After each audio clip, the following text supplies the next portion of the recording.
Bien, buenos días. En primer lugar, agradecer la presencia de las autoridades convencionales constituyentes y parlamentarias que se encuentran presentes. Por supuesto, también a las instituciones que nos convocan. En primer lugar, a la Fundación Chile Descentralizado, en particular la presencia de Heinrich von Baer. Luego a la Fundación Piensa, que ha hecho la gestión interna. Y también, por supuesto, a la Pontificia Universidad Católica del Paraíso, que nos acoge. Mi presentación, en honor al tiempo y además y a la presencia de los convencionales constituyentes que nos acompañan, de alguna manera vuelve sobre las reflexiones iniciales de las palabras inaugurales y la presentación de Jaime, en el sentido de volver a introducir las distintas dimensiones, los distintos elementos que conforman el debate sobre la distribución territorial del Estado, en lo político, en lo administrativo y en lo financiero. De alguna manera, en la segunda presentación de Julieta Suárez Cao, pusimos el énfasis en una dimensión importantísima, pero una dentro del conjunto de preguntas que se abren en el debate sobre la distribución del Estado en el territorio. Y en ese sentido, a partir del trabajo del Grupo de los 23, sobre el cual se construye esta presentación, nosotros identificamos tres ideas principales que quisiéramos compartir brevemente para abrir la conversación con los convencionales constituyentes y con ustedes presentes. En primer lugar, que el debate sobre la descentralización es un debate que va más allá de la definición importantísima y fundamental en cualquier constitución de la forma de Estado, la forma jurídica de Estado que se denomina concretamente. Esto es la manera en que se organiza el poder del Estado en el territorio. Sea un Estado unitario, sea un Estado federal o alguna fórmula intermedia o híbrida como puede ser la figura del Estado regional. La definición del Estado, de la forma jurídica de Estado, es una definición de carácter político, cultural, histórico, tradicional, extremadamente importante y fundamental, pero luego hay un conjunto de dimensiones, de elementos, de principios, como hemos relevado, pero también de reglas que desarrollan y concretizan la descentralización mucho más que la definición de Estado en las primeras bases de la Constitución, por colocar solamente dos ejemplos. Italia es definido por la doctrina como un Estado regional, sin embargo, la palabra Estado regional no aparece en la Constitución italiana, que es la primera en la historia que se considera por la doctrina como Estado regional. El artículo 5 de la Constitución italiana habla de un Estado descentralizado, pero no utiliza el vocablo regional. Y en consecuencia uno se pregunta, bueno, ¿dónde surge la figura del Estado regional? Bueno, es una construcción doctrinaria a partir del desarrollo de la descentralización en las distintas normas de la Constitución italiana. Por otro lado, la Constitución alemana en su artículo primero se define como un Estado federal. Sin embargo, cuando uno observa el conjunto de principios y reglas de la Constitución alemana, la Ley Fundamental de Bonn de 1948, observa que en realidad se trata de una descentralización que nosotros denominamos cooperativa o colaborativa. Porque la dimensión de autonomía o autogobierno, como la definía Julieta, en realidad es complementada fuertemente por una dimensión de poder compartido, de colaboración o de cooperación muy fuerte también. En consecuencia, convergencia y autonomía dialogan de una manera bastante armónica en la Constitución alemana. Y no es solo autonomía o autogobierno. En consecuencia, no basta con el debate importantísimo, obviamente fundamental, de la forma jurídica de Estado, sino que hay que ir al detalle y es lo que queremos introducir en esta presentación. Y finalmente, ¿cierto? ¿Cuáles serían aquellos elementos, principios, dimensiones, elementos que nos permiten abrir la conversación sobre la forma de Estado y la descentralización en concreto en la Constitución? Complementando, vuelvo sobre la presentación de Heinrich, complementando muy concretamente en base a la evidencia comparada de los últimos años. Un Estado puede ser perfectamente no federal, es decir, la forma jurídica de mayor distribución del Estado en el territorio, pero reconocer elementos, instituciones importantes de descentralización. Y aquí hay un índice muy concreto, muy empírico, que se denomina Índice de Autoridad Regional. Nosotros el año 2018 lo actualizamos con Ignacio Zafirio a los países no federales para poder tener una escala comparable con lo que es nuestra tradición, ¿cierto? Nosotros venimos de una tradición unitaria, a pesar de algunos experimentos no unitarios, pero venimos de una tradición unitaria de cierta población, porque hay territorios muy pequeños, hay estados muy pequeños que en verdad no son comparables, y de cierto tamaño también. Cuando hacemos esa comparación nos encontramos con que algunos países que la doctrina califica como estados regionales, no son estados federales, por cierto, reconocen alta autoridad regional. Pero también algunos estados unitarios, por ejemplo, los países escandinavos o los Países Bajos, Los países escandinavos y los países escandinavos tienen altos grados de autoridad regional, a pesar de no ser estados federales ni tampoco estados unitarios. Nuestro país, en cambio, evidentemente es un estado unitario, pero además de ser un estado unitario, es un estado de baja autoridad regional y, por cierto, de baja autoridad municipal o local. ¿Por qué? Porque los poderes de autonomía, de autogobierno, en lo político, en lo administrativo y en lo fiscal, que es lo que mide este indicador, y además la capacidad de poder compartido, o sea, de intervención de los gobiernos subnacionales en la política nacional, es muy baja. Ese es el debate que queremos dar el día de hoy y esos son los distintos elementos que quisiéramos presentar e introducir y abrir la conversación con ustedes el día de hoy. A partir de eso, nosotros identificamos 3 ejes, a partir de los cuales hay 10 dimensiones. Voy a tratar de ser breve porque en realidad es bastante información y lo que quisiéramos sobre todo es introducir los principales temas y abrir quizá 2 ideas fuertes que tenemos como grupo de los 23, poder ponerlas sobre la mesa y conversarlas con ustedes, pero el resto son temas que nos gustaría introducir a la conversación. Y esos 3 ejes fuerza dicen relación con instituciones como la Cámara de Representación Territorial y mecanismos como distintos arreglos de colaboración, convenios, contratos, que tiendan hacia la unidad y la convergencia en el marco de un proceso de descentralización integral. Por favor, como bien lo decía Heinrich al principio, entendamos aquello, digamos, nosotros somos fuertemente partidarios de la descentralización, pero hay descentralización con distintos apellidos. Aquella que estamos tratando de propiciar es aquella de tipo colaborativo o cooperativo, a diferencia de modelos de descentralización que son fuertemente competitivos, en donde los territorios tienden a competir por los recursos, por las capacidades, por el poder político, más que a colaborar en aras de ciertos fines de interés general o bien común. Por ejemplo, ¿cierto? No solo el bicameralismo territorial, sino que también algo que se ha revelado muy importante en el manejo de la pandemia, por ejemplo, ¿cierto? En Italia o en España, las conferencias de ejecutivos regionales y también de ejecutivos regionales con el gobierno nacional. O sea, no basta que nuestras gobernadoras y gobernadores regionales se junten entre sí y generen algún tipo de asociación, sino que además es necesario que conversen con el ejecutivo nacional. Eso va complementado fuertemente por el Poder Legislativo Nacional, que es algo que ya desarrolló bastante en profundidad Julieta. Además, un elemento que aparece también, bueno, este primer elemento aparece en las constituciones de referencia que nosotros hemos tomado, incluyendo también algunas de América Latina, pero lo interesante también de conocer de primera mano la experiencia europea, y es lo que quisiera transmitir en el marco también de mi propia experiencia, mis resultados de investigación haciendo un doctorado en descentralización en Leiden, en los Países Bajos, es que se lleva una trayectoria histórica en donde uno puede evaluar los impactos que han tenido las distintas medidas para ver lo ventajoso y lo desaventajoso también, digamos, los pros y los contras. O sea, hay algunos problemas de aprendizaje también en la experiencia europea que es interesante conocer. En el caso de América Latina, la experiencia es más reciente. Entonces, nosotros hemos mirado particularmente algunos países como Colombia, como Uruguay, pero hay otras experiencias que son más recientes y es más difícil de evaluar. Es interesante conocerlas en el texto constitucional y aparecen figuras muy interesantes, pero luego es difícil evaluarlas, poder decir, bueno, cuál ha sido el impacto real de esta figura. En cambio, ¿cierto? En el caso europeo conocemos un poco más del impacto real con sus luces y con sus sombras también.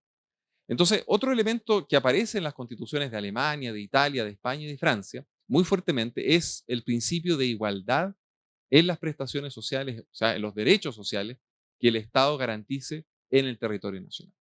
Independientemente de la diferenciación o el pluralismo que pueda haber a nivel regional y a nivel local, el Estado se obliga a garantizar ciertos estándares comunes que la ley nacional fija, ¿cierto? Del acuerdo del pacto social, ley nacional que además construye en base al bicameralismo asimétrico que planteaba Julieta. O sea, no es una ley que se construya de espaldas a los territorios, sino que es una ley que se construye con participación de los territorios, pero que garantiza cierta igualdad de la ciudadanía independientemente de las diferencias territoriales que pueda haber. Y eso en un país con nuestra heterogeneidad estructural, como ya lo planteaba Henry muy fuertemente, nos parece que es muy importante garantizarlo a nivel constitucional. O sea, como decía Pascal, de alguna manera, ¿cierto? El pluralismo sin igualdad deviene en confusión y la igualdad sin pluralismo deviene en tiranía. Nosotros estamos buscando, ¿cierto?, escapar de ambos extremos, un pluralismo extremo y también un unitarismo extremo, que yo creo que es lo que hemos vivido fuertemente. Pero también buscamos compensar alguna tendencia, ¿cierto? Alguna posibilidad al pluralismo extremo que pudiera generar problemas, por ejemplo, de igualdad de los derechos sociales o de las prestaciones sociales que la ciudadanía tiene derecho a recibir independiente del lugar donde resida o donde habita. Y un tercer elemento mucho más concreto tiene que ver con distintos mecanismos e instituciones que se denominan de convergencia territorial. Por ejemplo, el ordenamiento territorial, ¿cierto? Establecer en la Constitución un conjunto de dimensiones que vinculen políticas sectoriales con una mirada al territorio en su conjunto, desde lo nacional hacia lo regional y hacia lo local, que establezcan convergencia territorial, nos parece también una escala interesante de conversación.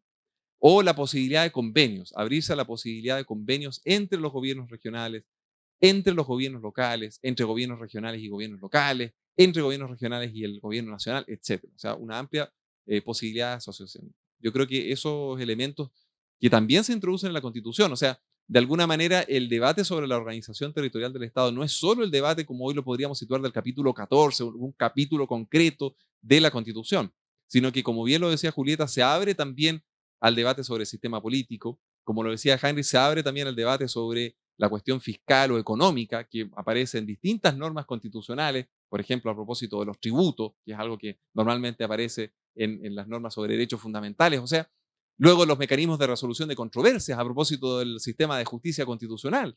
Por lo tanto, ¿cierto? Es algo que el modelo de organización territorial del Estado es algo muy profundo y la oportunidad de la Convención Constitucional, la oportunidad del debate constitucional así lo plantea. 10, a partir de estos tres ejes, 10 elementos o dimensiones que habría que tener presente para profundizar más allá del título de la forma de Estado, para profundizar realmente la descentralización cooperativa o colaborativa como lo estamos planteando.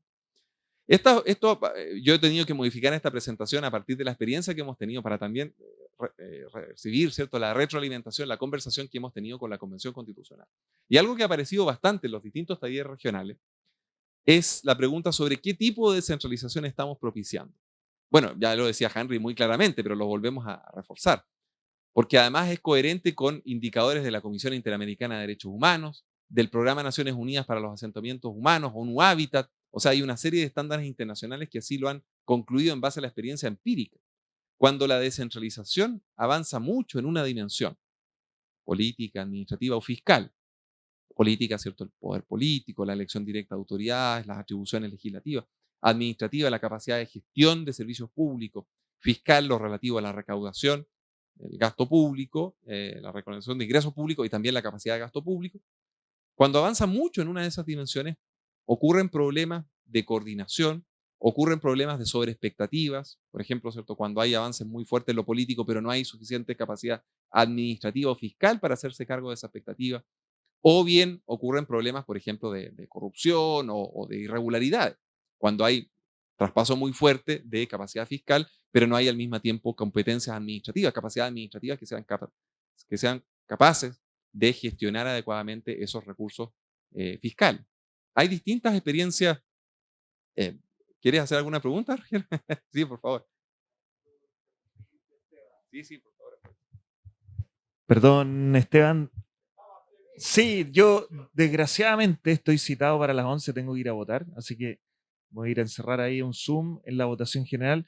Quería agradecerte, Esteban. Lamento que tenía muchas ganas de escuchar la exposición completa, pero de ahí te voy a pedir las láminas. Agradecerle, Heinrich, también por la iniciativa, Juan Pablo, Fundación Piensa, Chile Descentralizado. De verdad que para nosotros este es un debate muy importante. Todos los representantes de regiones en la Convención Constitucional queremos avanzar en descentralización, pero queremos hacerlo bien. Y hay que ir calibrando la ansiedad por avanzar rápido con, obviamente, el nivel de sofisticación, tecnicismo y responsabilidad que requiere toda esta reforma. Así que yo lamento tener que ausentarme, diputado, le agradezco también su presencia, creo que necesitamos también más colaboración entre Parlamento y Convención. ¿Ah? Hay muchas cosas que ya se han discutido también hace cuántos años en el Congreso Nacional y sería bueno también a veces escucharlo. Así que te pido disculpas, Esteban, muchas gracias por la invitación, pero yo me tengo que excusar. Que estés muy bien. Muchas gracias.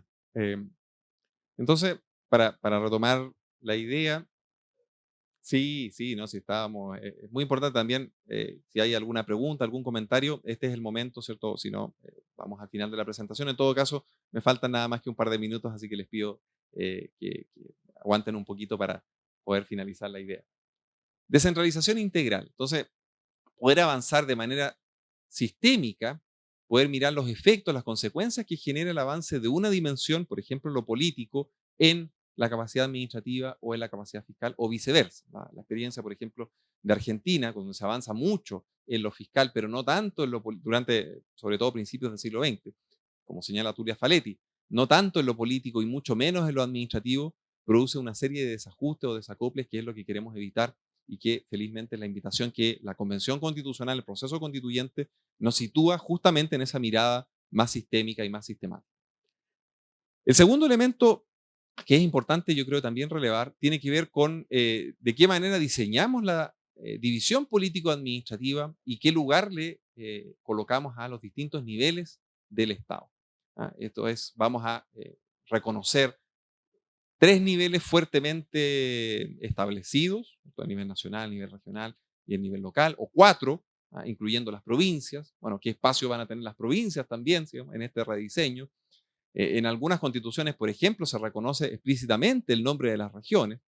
¿Ya? Eso obviamente genera un efecto constitucional importante, porque si bien les garantiza cierto lugar, ya están con nombre y apellido en la Constitución, también petrifica no petrifica, pero rigidiza bastante el sistema, porque cada vez que se requiere modificar las regiones, incluir una nueva, se requiere hacer una reforma constitucional y no por vía legislativa, como pudiera ser de una manera mucho más flexible.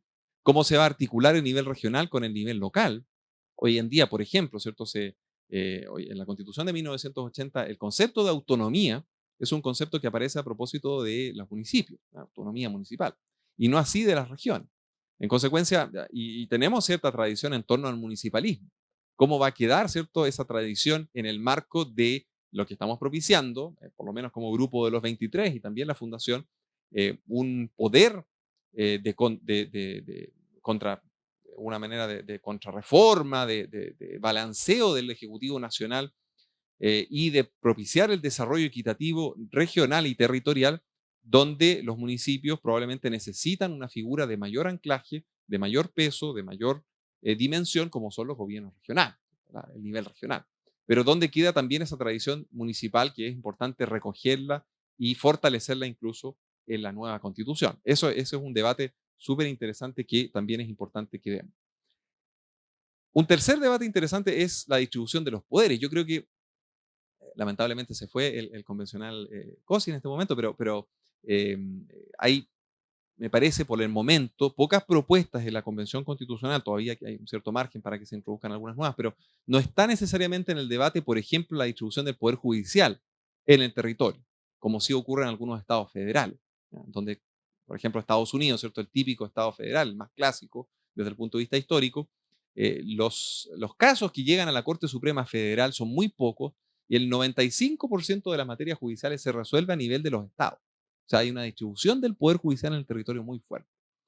En nuestro país, la distribución del poder administrativo, muy desconcentrado y no descentralizado, ha sido la tónica. Ahora estamos discutiendo la distribución del poder político, incluso, y no solo administrativo. O incluso la distribución del poder legislativo. Y ahí un elemento de la experiencia comparada interesante.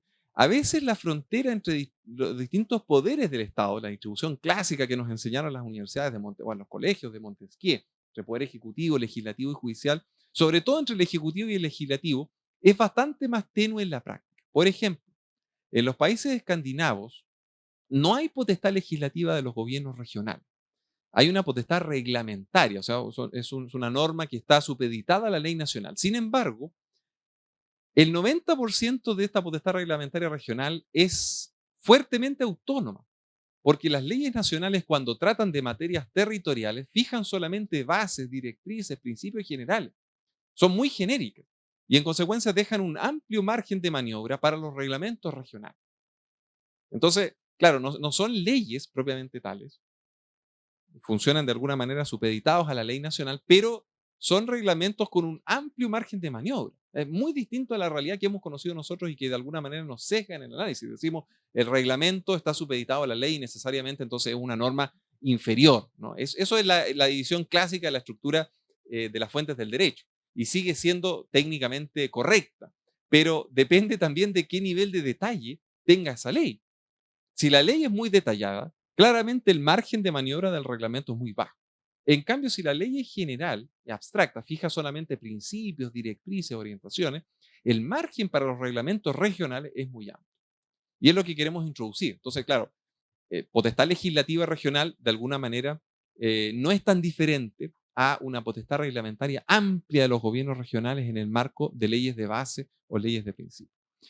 Un cuarto elemento interesante, y voy acercándome al cierre, tiene que ver con las relaciones intergubernamentales, sobre todo, ¿cierto?, entre gobiernos. ¿Ah? Julieta introducía las relaciones entre sistemas políticos, ¿cierto?, partidos políticos, órganos legislativos a nivel regional y a nivel nacional. Pero las relaciones entre gobiernos son clave, por ejemplo, en contextos de crisis. Como decía Yuval Harari, este es el siglo XXII, el siglo XXI es el siglo, va a ser el siglo de las crisis. Hemos partido, ¿cierto?, con crisis económica el 2008-2009, luego crisis sanitaria, una pandemia, y es probable, lamentablemente, que tengamos que saber manejarnos en contextos de incertidumbre. Y para esos contextos de incertidumbre no basta con que un gobierno, un ejecutivo, tenga capacidad de resolución, sino que es necesario que sean capaces de aunar esfuerzos y colaborar. Y para eso, por ejemplo, la experiencia italiana fue muy interesante en la pandemia porque en un primer momento afectó mucho en el resultado de la gestión de la pandemia. Los ejecutivos regionales en Italia tuvieron amplia autonomía y no se coordinaron entre sí ni con el Ejecutivo Nacional. Y esa es una de las razones por las cuales, ¿cierto?, la catástrofe humanitaria sanitaria fue muy fuerte. Sin embargo, en otros países como Australia o como en Alemania, funcionaron por lo menos en un primer momento, luego, ¿cierto?, esto ha tenido distintas olas y ha habido distintas etapas, pero por lo menos en un primer momento funcionaron de manera mucho más colaborativa y eso facilitó una buena respuesta. Por lo tanto, ¿cierto?, las relaciones entre los gobiernos son clave y hay que establecer instituciones que tiendan hacia esa cooperación o colaboración, sobre todo en contextos de crisis. Roles de los ejecutivos y deliberativos. No basta con hablar de los ejecutivos regionales. Poco se ha hablado, creo yo, en el debate constituyente sobre los órganos deliberativos regionales. ¿Qué posición van a ocupar los consejos o asambleas regionales? ¿Cuáles van a ser sus facultades, sus poderes de fiscalización, sus poderes normativos, sus poderes resolutivos? Nosotros venimos de una tradición, obviamente, fuertemente presidencialista y en consecuencia pensamos, ¿cierto?, en una autoridad que resuelva los problemas. Pero la verdad es que en escenarios de complejidad, de sociedades complejas, los problemas es difícil resolverlos con una sola persona. Es difícil que una persona sola pueda tener todas las respuestas. En consecuencia, la deliberación entre distintas visiones es clave, creemos, para poder llegar a buenos resultados. Y por eso sería interesante también, junto con el fortalecimiento del Ejecutivo regional, hablar, ¿cierto?, de las competencias, de las capacidades que van a tener los deliberativos, los órganos representativos en cada región. El poder compartido, el bicameralismo asimétrico, que ya lo planteaba Julio. Y termino con estos cuatro elementos, ¿cierto? Descentralización fiscal. No es un tema de mi expertise, me disculparán, ¿cierto? Yo soy abogado y constitucionalista, estoy haciendo un doctorado en Derecho, por lo tanto, ¿cierto? Lo dejo esto a los expertos en materia fiscal, por ejemplo, ¿cierto?, Ismael Tolosa o Patricio Aroca, que están acá presentes. Pero sí tenemos, por lo menos en las propuestas del Grupo de los 23, cierta claridad en cuanto a que es importante establecer una descentralización fiscal responsable, gradual, bien pensada, pero que en definitiva también les dé poder real en materia fiscal, tanto de ingresos públicos como de gasto público a las regiones. En materia de ingresos, por ejemplo, ¿cierto?, nosotros somos partidarios, y lo planteamos en el documento de los 23, de una capacidad de endeudamiento, pero asociada de los gobiernos regionales, ¿cierto?, pero asociada a indicadores y estándares de desarrollo estratégico regional, no para gasto corriente, ¿cierto? La idea, ¿cierto?, es propiciar el desarrollo equitativo regional y no abrir la posibilidad, ¿cierto?, a gasto corriente que muchas veces genera problemas de buen gasto, ¿cierto?, buena gestión y en algunos casos incluso de carácter penal. Y esta autonomía o poder fiscal, cuando está responsablemente estructurada, está asociada, como en los países escandinavos y en los Países Bajos, a reales indicadores de equidad territorial. Como lo decía Heinrich, ese es nuestro objetivo, la equidad territorial. Para eso la descentralización compartida, colaborativa y cooperativa es, y se ha demostrado en la experiencia, un mecanismo muy importante. Por lo tanto, ¿cierto?, es importante generarla bien en base a estas dimensiones. Simetría versus asimetría y diferenciación.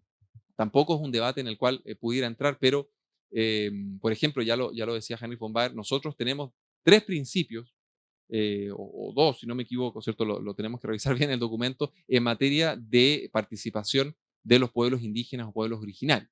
Por lo tanto, ¿cierto?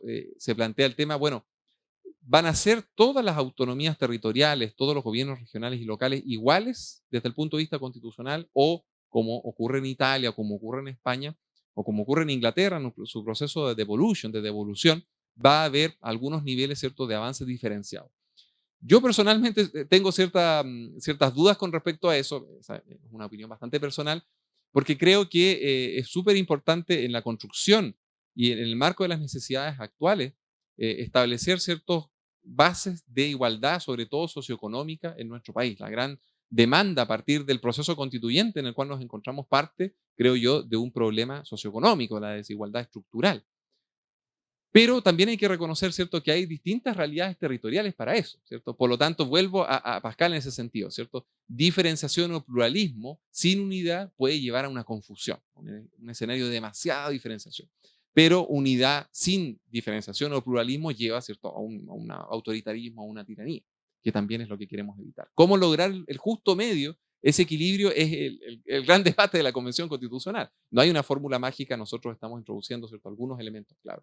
Por último, los poderes de reforma constitucional que pudieran tener los gobiernos regionales. En algunos países también se reconoce capacidad de participar del gran proceso social que es reformar la constitución, el pacto social. Entonces, también para que sea un pacto social territorial, podría, como lo hacen algunas constituciones, reconocerse alguna participación de los gobiernos regionales en la reforma constitucional.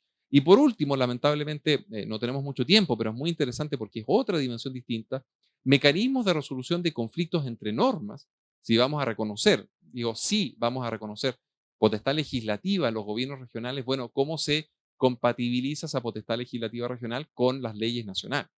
Cuando una ley nacional invade materias propias de las leyes regionales o viceversa, una ley regional que invada materias propias del legislador nacional. Y contiendas de competencia entre autoridades que son distintas a los conflictos de normas, ¿cierto? Cuando una autoridad se excede en sus prerrogativas de gestión, de administración, e invade prerrogativas que puedan ser del otro nivel local o nacional. Sobre todo los problemas ocurren entre lo regional y lo nacional. Entonces, ¿cuál va a ser el mecanismo? Nosotros planteamos en el documento del Grupo de los 23 un tribunal constitucional, pero luego en el adendum, ¿cierto?, nos abrimos también a un órgano de justicia constitucional, porque la verdad es que existen distintas opciones, también puede ser la Corte Suprema. Eso también es una posibilidad. Pero en definitiva, ¿cierto?, hay que hacerse cargo de los mecanismos de resolución de conflictos, de normas jurídicas y de contiendas de competencia entre autoridades. Creemos que con eso podemos abrir el debate sobre la distribución territorial del Estado. Son muchas preguntas, muchos temas, pero creemos que la Convención Constitucional es el lugar idóneo para este debate sistémico y sistemático. Muchas gracias.